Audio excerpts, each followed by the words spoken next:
For a six-figure base price, the buying experience should be fantastic. What is up, YouTube? Welcome to Fred's Full Throttle. This week, I want to talk about a subject that's been on my mind for a while, and it's what I'm calling Z06 Fatigue. Over the past few months, I've seen increasing signs of this in the forums, in the YouTube comments, and on other YouTubers' videos. It's a fairly nuanced topic, and I wanted to take some time to explore it. So without further ado, let's get right into it. Real quick, before we dive in, I wanted to talk a little bit about the outpouring of interest and support of people wanting to join me on some fun drives in New England, like the main drive that I shared in my last video. If you have interest in potentially joining me for one of those, stick around to the end of the video and I'll share some of my current ideas and give you information on how to get added to the interest list. Alright, so Z06 Fatigue. I had originally planned to cover this last week. It's a topic that I've been mulling over for a while, and it felt like it was time to talk about it. However, last week the Z06 configurator came out, and I felt that that was a little bit more timely to cover in that video. To understand what Z06 Fatigue is, we have to take a step back for a second and figure out how did we get here. Last week, on October 26th, we passed an interesting milestone. That was the day last year in 2021 where the Z06 was unveiled to the public. We all remember that initial video and our collective jaws dropping at what the car promised. World-beating performance, incredible handling, a wider, sleeker profile, and of course the howling scream of that LT6. By all observations, this car was going to be a home run, and anyone that was on the fence about the car was likely now interested.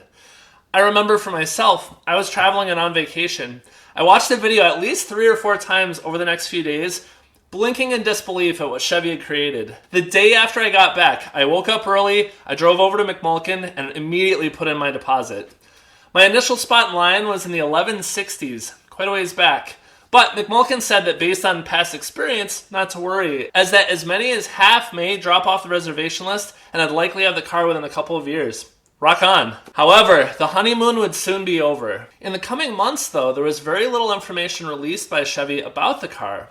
With such a home run of a product, it seemed a little surprising to me that there was such minimal information about the car available.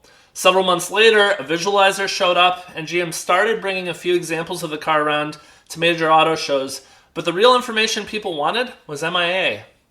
Weeks turned into months, and much of the news that was found was not directly from GM channels. Instead, it was from people who knew people at GM, people driving by the factory, and the rumor mill moved into full swing. Statements coming out of GM were few and far between and seemed to dodge a few key things. When is the car coming out? What's it going to cost? How many are you going to make? These aren't unreasonable questions to ask, yet prospective buyers for a long time had no answers, months and for some people years after putting money down on the car. Answers to these questions were fleeting and non-specific at best, and non-existent for months on end. Keith over at CorvetteBlogger wrote a really poignant article recently on the anniversary of the announcement, which highlights some of the very similar concerns as I have in this video. I don't want to steal his thunder, so I'm going to link to that in the description, and I really recommend you check it out. He covers it pretty well. One of the big pieces that Keith mentions and highlights is the lack of communication to customers and the problems this causes. This gets into the main meat of this video, Z06 Fatigue. I define Z06 Fatigue as the following. 1. It's the very slow drip of minimal information which has caused elevated levels of interest over a long period of time. I myself have had a reservation now for over a year, and I know many people are multiple years in on this. Number 2. The information that has been released has frequently been unaligned with expectations. Number 3. Despite the car itself seeming to be fantastic, much of the news in all other aspects has been bad news. News that's been frustrating, stressful, and makes buyers feel a little bit misled. From production delays to parts constraints to summer availability that's come and gone, to pricing that is significantly more than anyone really expected, to allocation freezes and factory shutdowns.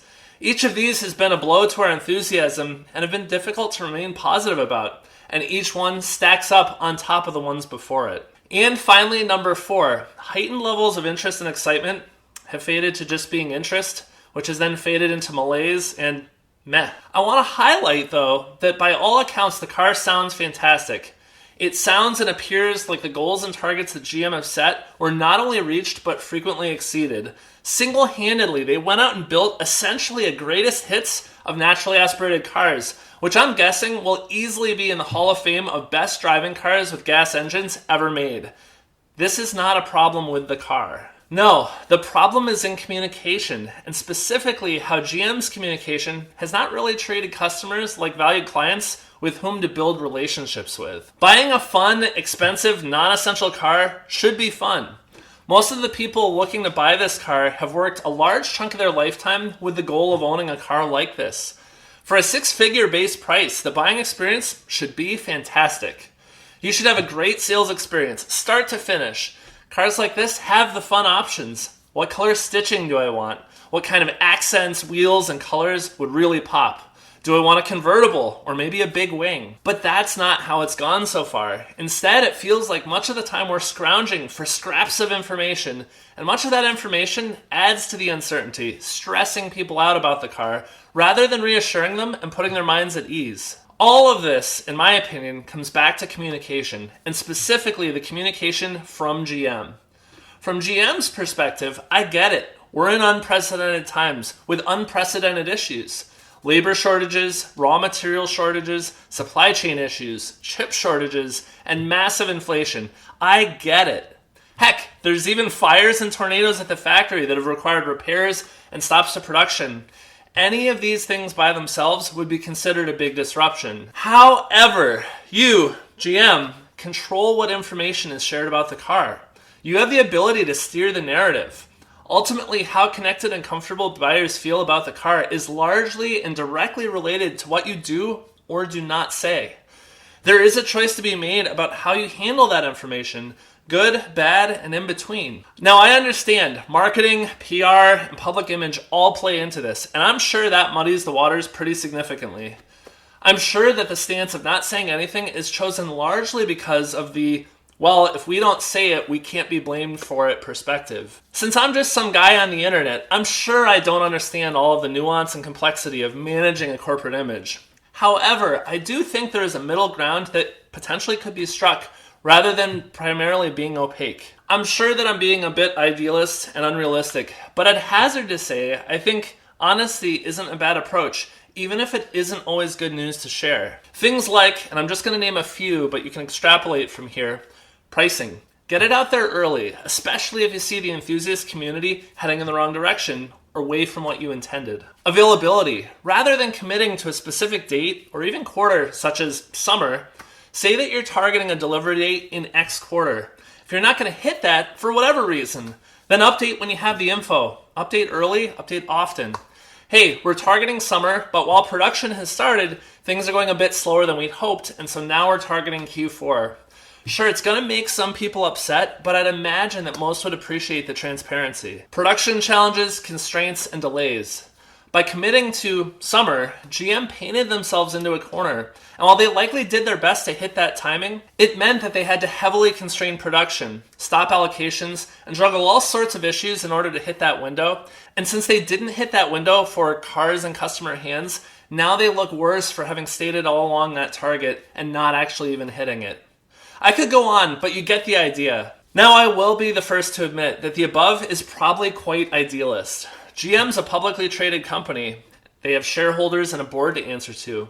Legal and financial obligations definitely prohibit them from making forward-looking statements, and likely the approach I mentioned above literally cannot happen. My example, though, is more to illustrate a point. There is a spectrum of communication, and there are extremes. On the one end is my extreme, which, idealist as it is also likely impossible. On the other end of the spectrum is likely where GM's current approach falls, leaving enthusiasts and fans to fend for themselves, form whatever conclusions they will, and ultimately to be disappointed much of the time. What I'm getting at, and what I'm suggesting, is that GM could try to move the needle a little bit, be a bit more open, fall within whatever legal and regulatory requirements you must abide, but also where you're able to, share a bit more of your information with enthusiasts. At a minimum, if there are too many unknowns, things you can't control, then don't make the announcement about the car or make commitments so far out.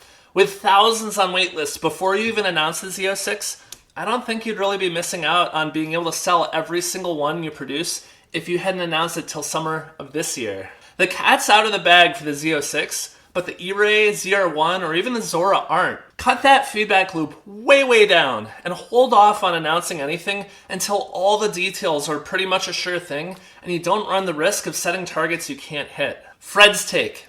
I'll be the first to admit that I have Z06 fatigue.